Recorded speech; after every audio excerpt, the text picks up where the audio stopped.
नमस्कार दोस्तों, आज हम शुरू करते हैं संविधान की प्रस्तावना।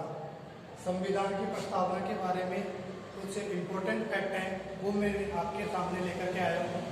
चलिए शुरू करते हैं आज की क्लास। संविधान की जो प्रस्तावना है ये कहाँ से ली गई है, इसका सोर्स क्या है? इसका सोर्स है, एक तो है अमेरिका और एक दूसरा है ऑस्ट्रेलिया। अमेरिका से क्या लिया गया प्रस्तावना में?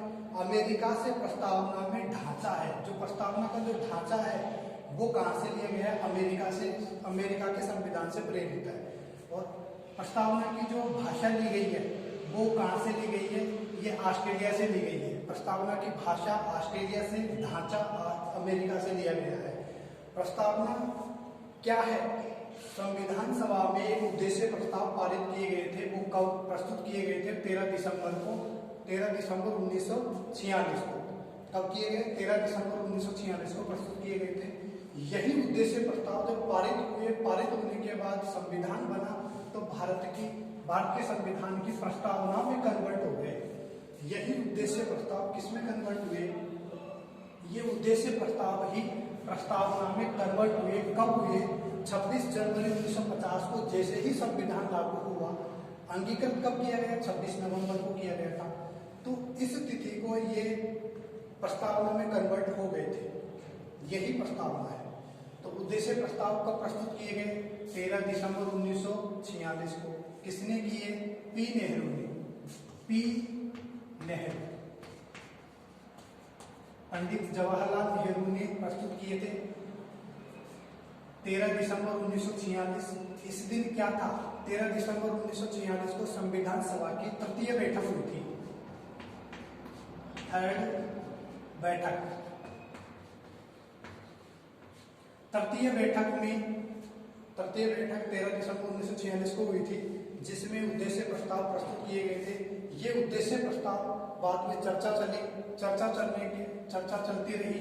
22 जनवरी 1947 को उद्देश्य प्रस्ताव पारित कर दिए गए। और संविधान पारित कब हुआ? 26 नवंबर 1949 को। पारित क्या होता है? पारित शब्द से तात्पर्य है पारित शब्द से तात्पर्य स्वीकार कर लेना कि हाँ, ये हमारा संविधान है, ये हमने स्वीकृत कर लिया, अंगीकृत कर लिया है, आत्म अर्पित भी कर लिया है। ये दो शब्द और आते हैं। आत्म अर्पित आता है, आत्म अर्पित, अधिनियमित,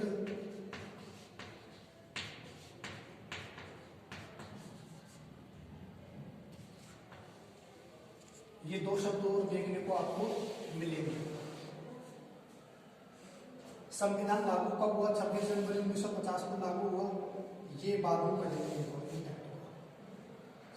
प्रस्तावना में भारत शब्द कितनी बार आया है? भारत शब्द 2 बार आया है। क्या है प्रस्तावना? कहाँ से शुरू होती है? शुरू होती है हम भारत के लोग से। तो प्रस्तावना के स्रोत क्या है? हम भारत के लोग। हम भारत के लोग क्या बनाएंगे? हम भारत के लोग भारत को संप्रभुत्व संपन्न बनाएंगे। संप्रभुत्व संपन्न से तात्पर्य है कि ऐसा राष्ट्र बनाएंगे जिसकी पास सभी प्रकार की शक्तियां हो, कानून बनाने की शक्ति भी हो, लागू करने की शक्ति भी हो, कार्य करने की शक्ति भी हो। जब हमने पढ़ा था कैबिनेट मिशन के बारे में, तो इसने कहा था कि भारत को डोमिनियन स्टेट बनाया जाएगा, अर्थात वह राष्ट्र बनाया जाएगा जिसकी कार्य करने की शक्ति तो भारतीयों के पास है, लेकिन कानून बनाने की शक्ति ब्रिटेन के पास है। तो वो डोमिनियन स्टेट था। अब इन्होंने कहा कि संपूर्ण प्रभुत्व संपन्न, अर्थात कानून भी हम बनाएंगे और काम भी हम ही करेंगे। तो संपूर्ण प्रभुत्व संपन्न बनाएंगे, समाजवादी बनाएंगे। समाजवादी से तात्पर्य है कि हम भारत को न्यायवादी के रूप में बनाएंगे, जैसे सभी समान हैं। ये विचारधारा यूरोपियन समुदाय से ली गई है, जो कि कार्ल मार्क्स की देन है। उसने कहा था कि अमीर और गरीब की बात कही थी उसने, कार्ल मार्क्स ने, जबकि नेहरू जी ने ये समाजवाद की बात कही है। ये पृथक है, कार्ल मार्क्स से पृथक है नेहरू जी का।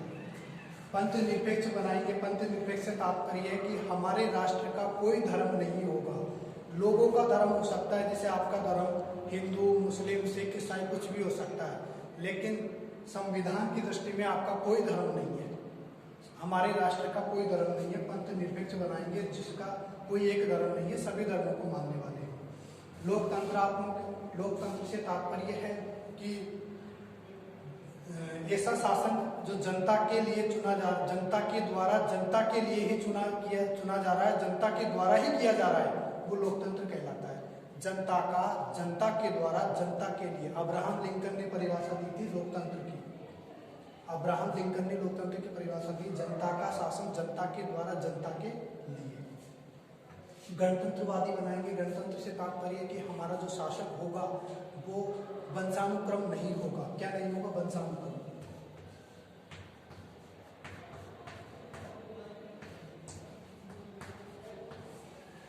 वंशानुक्रम से नहीं होगा, वंशानुक्रम से नहीं होगा, अर्थात हम इसे चुनेंगे समय समय पर, हर 5 साल बाद में हम चुनेंगे। कौन चुनेंगे? जैसे राष्ट्रपति है, राष्ट्रपति का चयन कौन करता है? राष्ट्रपति का चयन करते हैं राज्यसभा लोकसभा के सांसद वोट दे करके करते हैं। अब बात करते हैं अपन उद्देश्य के बारे में। ये हमने स्वरूप को देखा, स्वरूप में हमने 5 शब्द देखे कि हम बात को क्या बनाएंगे। अब उद्देश्य की बात करते हैं कि क्या होगा। जैसे हम न्यायवादी बनाएंगे, कितने न्याय की बात करता है? 3 प्रकार के न्याय की बात करता है। कौन कौन से 3 प्रकार के न्याय? आर्थिक न्याय, आर्थिक न्याय, राजनीतिक न्याय और सामाजिक न्याय।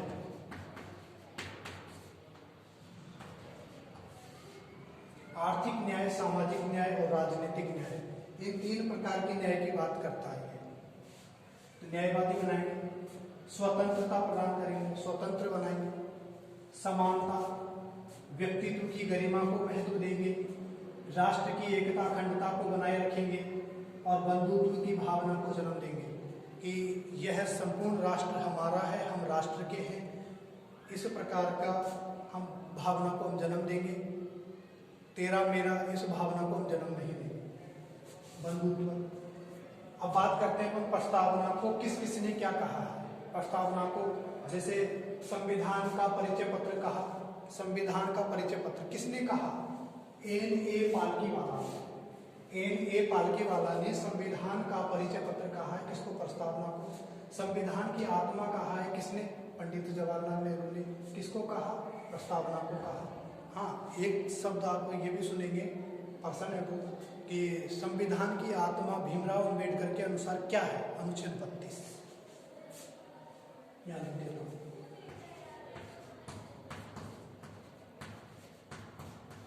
अनुच्छेद 32। ये क्या है? अनुच्छेद 32 ये संविधान की आत्मा है। किसके अनुसार? भीमराव अम्बेडकर के अनुसार।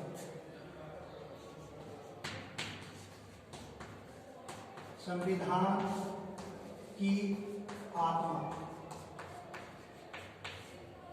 किसने कहा? अम्बेडकर ने।